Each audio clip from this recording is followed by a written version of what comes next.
Classificação indicativa. Livre para todos os públicos.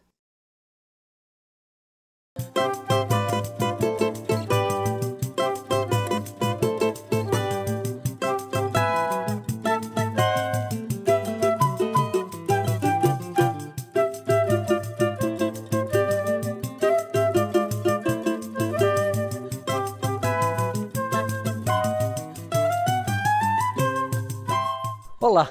O Casa das Palavras, da sua nova temporada, traz até você uma série de entrevistas para mostrar um pouco do que a literatura mundial vem produzindo. Nós vamos conhecer alguns escritores desse mercado internacional e suas obras de maior sucesso. Então, vamos lá? É um grande prazer estar aqui, muito obrigado. Então, eu em 2009, eu tinha feito uma decisão muito interessante, mas ousada, que foi viajar para fora da Nigéria e ir a uma escola no Chipre, uma pequena ilha entre a Turquia e a Grécia. Uma vez lá, eu cresci em uma grande família, com 11 irmãos, e na época eles eram 10, um veio depois. Então eu sabia que nós éramos pessoas únicas, pessoas faziam brincadeiras na escola, nós costumávamos rir sobre quão grande nossa família era. Mas eu realmente não sabia o impacto da convivência com a minha família até que eu fui para o Chipre e comecei a sentir falta dos meus irmãos e irmãs, e principalmente dos meus irmãos, sabe? Eu tive uma epifania e descobri que nunca tive um amigo.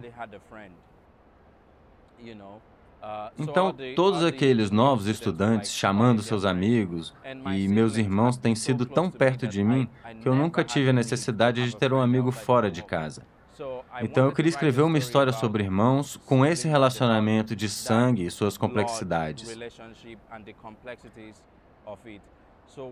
Então, uma vez eu tive essa ideia de contar sobre uma família de 4 irmãos. Eu queria testar essa ideia sobre os desdobramentos que podem surgir desse tipo de amor especial que você tem com seus irmãos e suas irmãs. Então, eu tive a ideia do louco que faz profecias. Então, o livro ficou pronto e eu queria saber a receptividade da história. Uma vez que meu agente mostrou o livro para algumas pessoas, nós tivemos, eu acho que foi instantâneo, antes que o livro fosse publicado, nós vendemos cerca de 12 exemplares, mas em inglês para os Estados Unidos e o Reino Unido. Agora ele já foi traduzido para 26 idiomas, então eu acho que é um sucesso, como você sabe, para o romance de estreia. Então eu sou muito grato por isso. Na Nigéria, no início, ele não foi muito lido. Mas depois que eu fui nomeado para um importante prêmio, muitas pessoas se tornaram conscientes disso e agora ele é considerado como um dos principais livros da última década. Eu estou muito feliz com a forma com que tudo aconteceu. Eu trabalho com o princípio de que na origem da ideia não há distinção entre os vivos e os mortos. Você sabe, entre o mundo real e o mundo etéreo. Então, acreditamos que tudo se mistura e interage um com o outro. O livro Orquestra de Minorias trata disso. Então, você tem o real, tem a família, tem tudo isso, mas tem o contexto do homem louco. E suas profecias alcançam uma dimensão metafísica que é uma dimensão bem recebida na cultura africana, mas pode parecer, de certa forma, fantástico para a cultura ocidental. Olha, os escritores africanos podem fazer algo, não apenas... Eu acho que o que nós podemos fazer, na verdade, é assegurar que a riqueza do conhecimento filosófico e de outras áreas e a cultura na África, na verdade, das pessoas comuns, sejam passados por meio da ficção. Existem muitas pessoas boas que fariam bem se pudessem, mas elas se submetem aos interesses dos egoístas. Então, nós, escritores, podemos fazer isso. Nós podemos mostrar do que somos capazes. Por exemplo, no livro Os Pescadores, bem como no romance Orquestra de Minorias, eu tento fazer algo parecido com o que pessoas como Dostoiévski fizeram, ou John Milton, usando a base das civilizações. Os princípios fundamentais, como o livre-arbítrio, por exemplo, e expandi-lo para mostrar que não é apenas educar os nigerianos sobre o que a sua cultura é capaz de fazer, mas também sobre tudo, sobre o resto do mundo. Eu acho realmente difícil ler eu quero dizer, eu posso ler em um iPad, mas ainda assim prefiro o cheiro, a sensação de um livro, e talvez isso só aconteça porque eu cresci lendo esses livros físicos. Talvez a geração milênio, que começou a ler em dispositivos eletrônicos, prefira esses dispositivos, mas eu espero que os livros físicos continuem. A minha indicação do livro é O Holocausto Nunca Mais, do escritor Augusto Cury. E por que eu estou indicando esse livro? Primeiro, o livro nos provoca a humanidade, o respeito às diferenças, um olhar diferenciado da vida de cada pessoa, respeitando a cultura, respeitando a religião, respeitando a fé das pessoas, respeitando a liberdade de cada um. É um livro belíssimo e eu aqui sugiro que você leia esse livro. Eu tenho certeza que ao término dele você será uma pessoa mais diferente. Um abraço, boa leitura. O livro é A Lei de Bastiat, um livro clássico que contesta o próprio papel do Estado, que discute até onde os parlamentos em todo o mundo legislam para complicar ou para facilitar a vida do cidadão, e traz um conceito que é muito interessante, que é o conceito da expoliação, onde o Estado muitas vezes se apropria daquilo que é do cidadão, retirando suas liberdades individuais. Então, é um livro muito interessante e que não deixa de ser atual, mesmo sendo um livro com mais de 200 anos.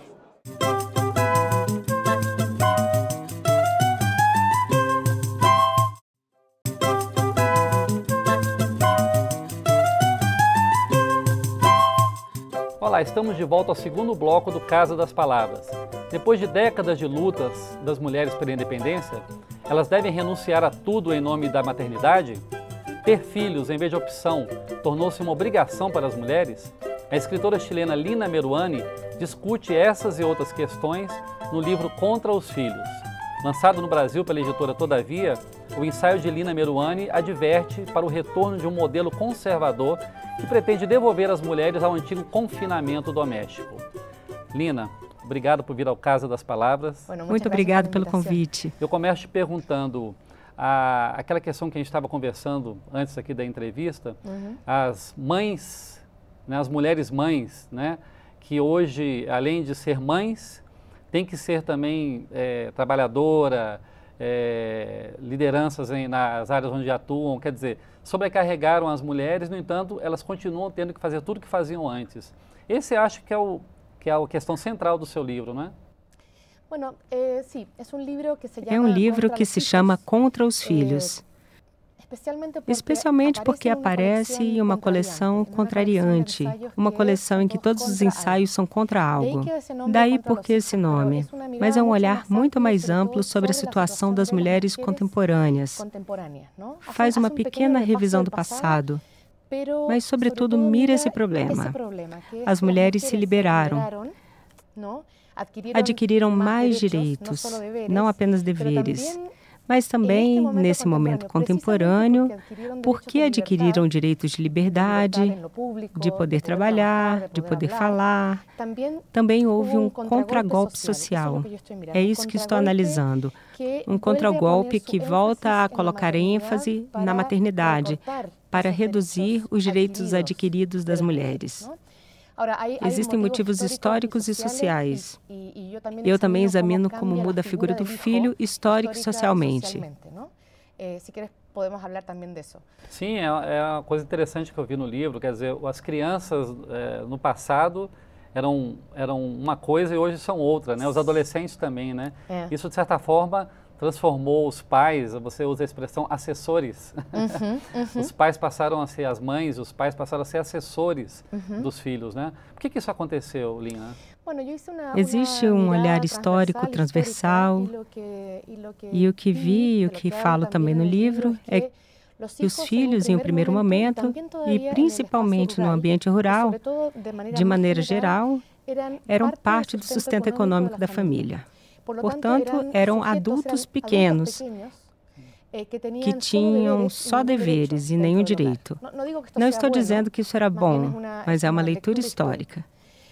O que acontece ao longo dos séculos é que os filhos vão adquirindo mais direitos.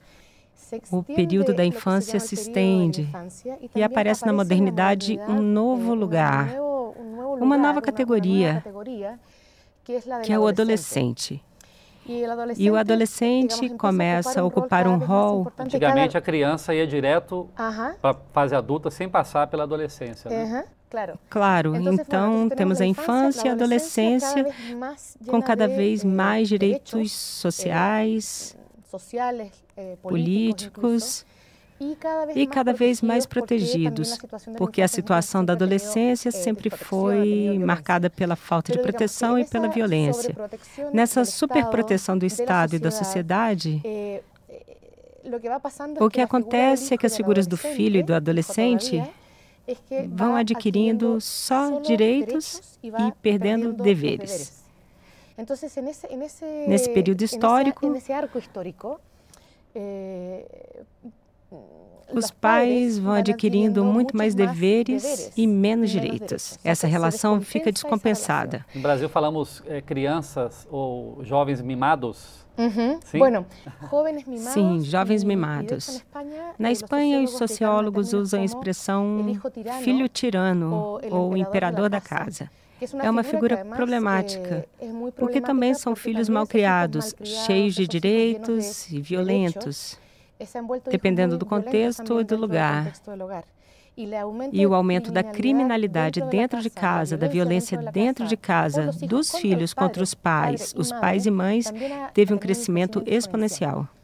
Você fala no seu livro também de uma questão, eu chamaria de ecológica ou ambiental, que é a explosão populacional no planeta, e que isso seria causado em boa parte por essa cultura de que as mulheres devem ter filhos, né? Muitos filhos, e as mulheres são obrigadas a ter filhos, não por opção, mas por obrigação. E ao mesmo tempo também nós temos o problema do envelhecimento da população em alguns lugares do mundo, como na Europa, onde você vive, e no Brasil, o contrário, né? Havia muitas crianças e muitos jovens e hoje a população está envelhecendo. Como você vê essa diferença de realidades entre África, América do Sul e, do outro lado, Europa e outros países do mundo? Eu creio que você tem razão nesse sentido. A superpopulação e o aumento de filhos na América Latina é um peso econômico brutal. Enquanto que na Europa acontece o contrário, se sofre com a falta de filhos. E parece importante também matizar, porque existe uma discussão muito interessante na economia, onde alguns defendem que é necessário o aumento de mercado. Portanto, a necessidade de filhos é central para o desenvolvimento da economia. Uma visão de crianças como futuros consumidores. Tem outra corrente econômica que diz o contrário, que o aumento no número de filhos e na população jovem tem um efeito de superaceleração da economia. E faz também uma carga muito forte, não só na economia, mas também no meio ambiente. Então, são argumentos contrários. Nesse debate europeu sobre o envelhecimento da população, nunca está a discussão sobre a migração, e a migração sempre traz gente mais jovem. Mas nesses momentos de nacionalismo exacerbado, não se pensa em termos mais sociais e comunitários, mais abertos à imigração, porque a migração poderia ser uma solução para o envelhecimento da população. Em vez de governos incentivarem os casais jovens a terem mais filhos, pensarem, por exemplo, em trazer migrantes ou adotar crianças. Claro. Mas isso gera uma preocupação nacionalista muito complexa. Sim. Lina, no Brasil hoje nós temos dois problemas muito sérios, não só no Brasil, mas no mundo, que é a violência contra as mulheres, né? Até usamos hoje no Brasil o termo feminicídio para se falar sobre o assassinato de mulheres. E também o problema de mulheres que têm que criar os filhos sozinhas, né? Cujos pais ou os parceiros abandonam a família ou abandonam os filhos, né? Como é que você vê essa questão do ponto de vista da discussão da maternidade hoje e da opção de ser mãe ou não? É interessante o que você falou. Feminicídio é uma figura que está muito presente em toda a América Latina. É uma discussão muito potente. As mulheres estão saindo às ruas para exigir que não haja nenhuma morta a mais. Na Argentina teve um movimento muito forte.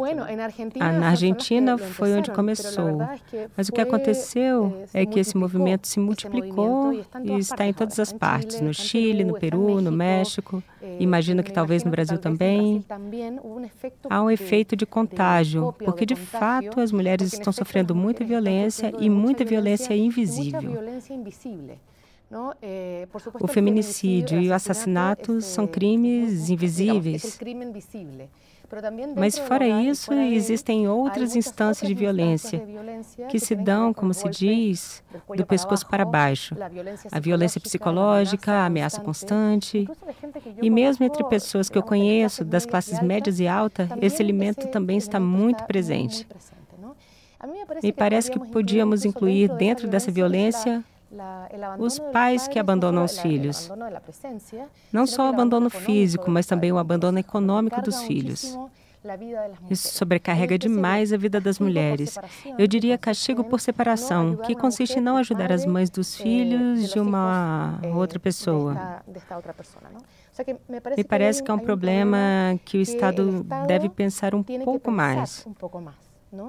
Teria que pensar em termos de obrigatoriedade. Então nós estamos numa casa política onde se pensam políticas públicas. O que você diria às mulheres e aos homens que decidem as políticas públicas do Brasil, por exemplo? O que você diria que poderia ser feito?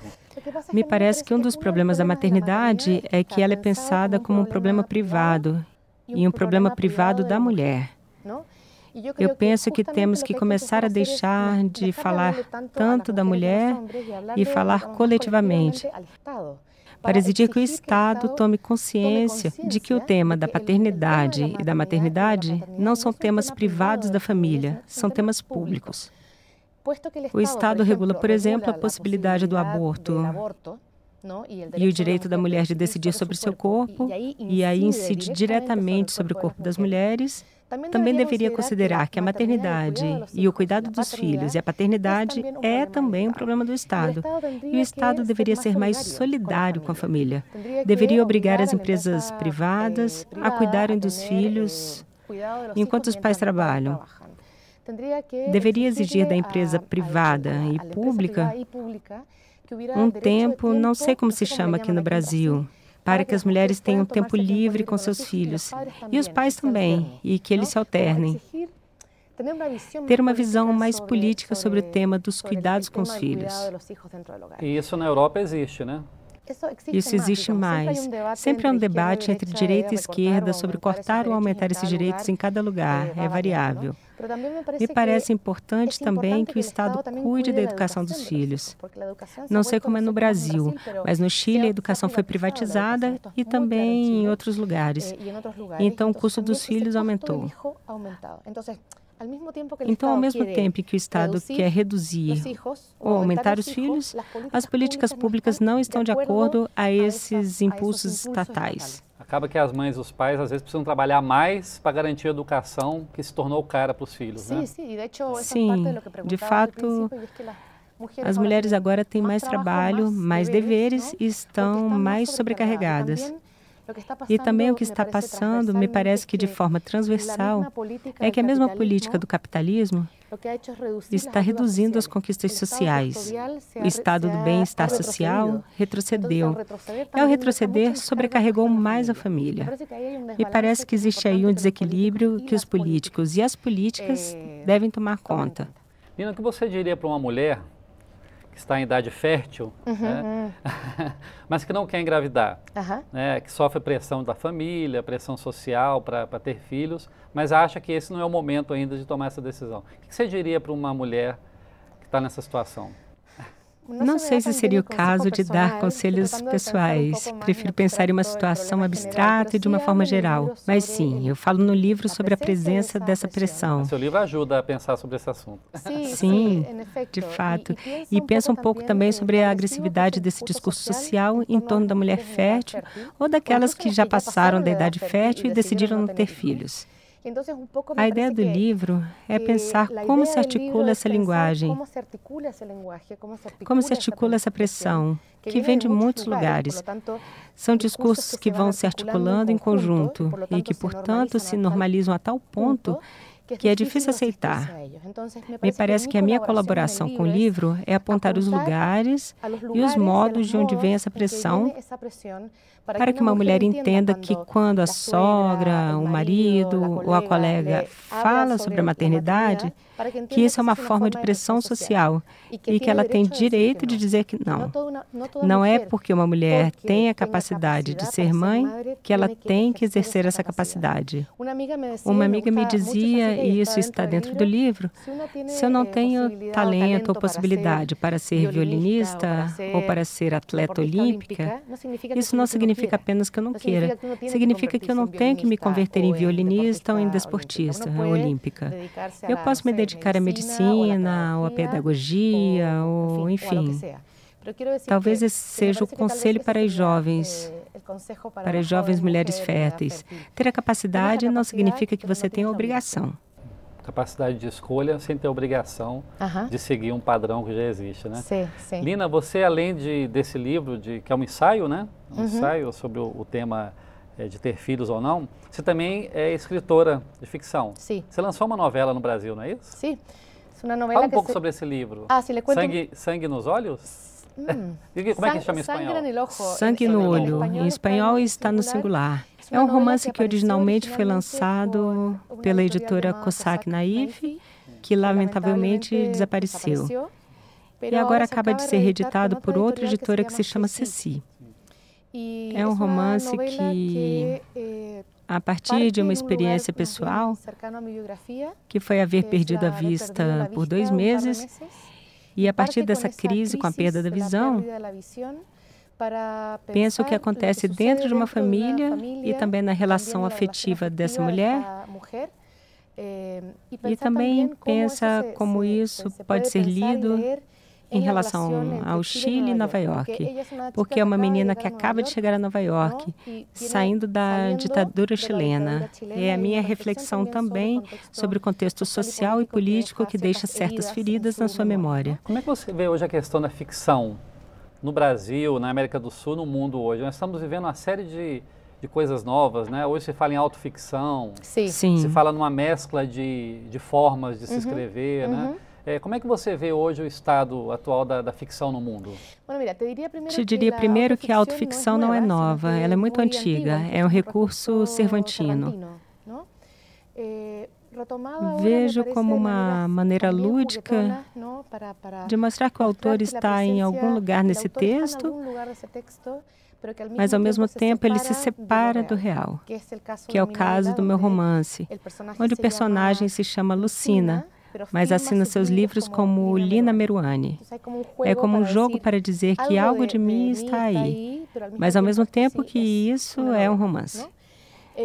Me parece que na América Latina, e encontra sobretudo nos Estados Unidos e na Europa, se está trabalhando uma literatura experimental, que todavia não se chama experimental, mas sim experimenta com a forma. E aí há muitos exemplos interessantes.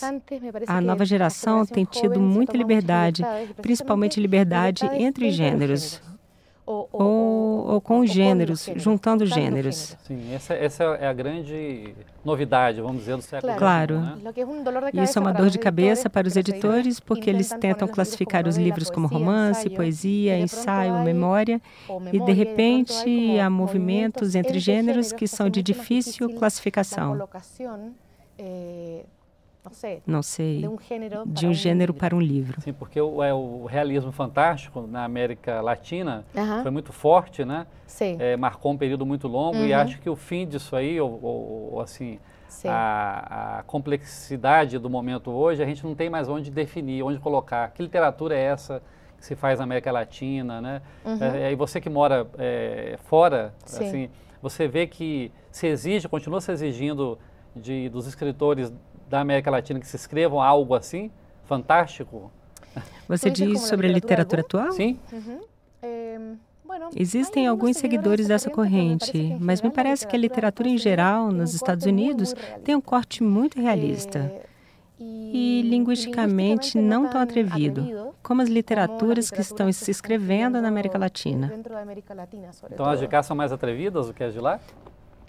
No sentido, as de cá estão tentando algo mais novo do que lá nos Estados Unidos? Aqui no Brasil? Ou, por exemplo, na América Latina? Na América Latina, me parece que sim. Há mais atrevimento com a linguagem e com a estrutura. Estou falando de maneira muito genérica. Há um grande leque de escrituras na América Latina e também nos Estados Unidos. Mas eu diria que, sobretudo, um escritor que se preza de ser escritor de literatura é quem tenta, nos nossos países, forçar as definições dos gêneros e ter todo tipo de liberdade, incluindo no nível de conteúdo. Um gesto que me parece muito novo na pós-ditadura é tomar certos momentos da história com ironia, com humor, que, claro, pode soar muito mal, mas me parece que isso pode eludir as cristalizações do discurso da memória e da pós-ditadura.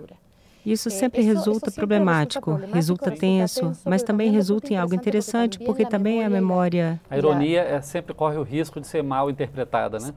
Sim, corre o risco, mas também é importante quebrar essas estruturas tão fortes, que estão cristalizadas e convertidas em lugares comuns de como pensamos a nossa memória e o nosso passado. Lina Meruane, autora de Contra os Filhos e também escritora, novelista.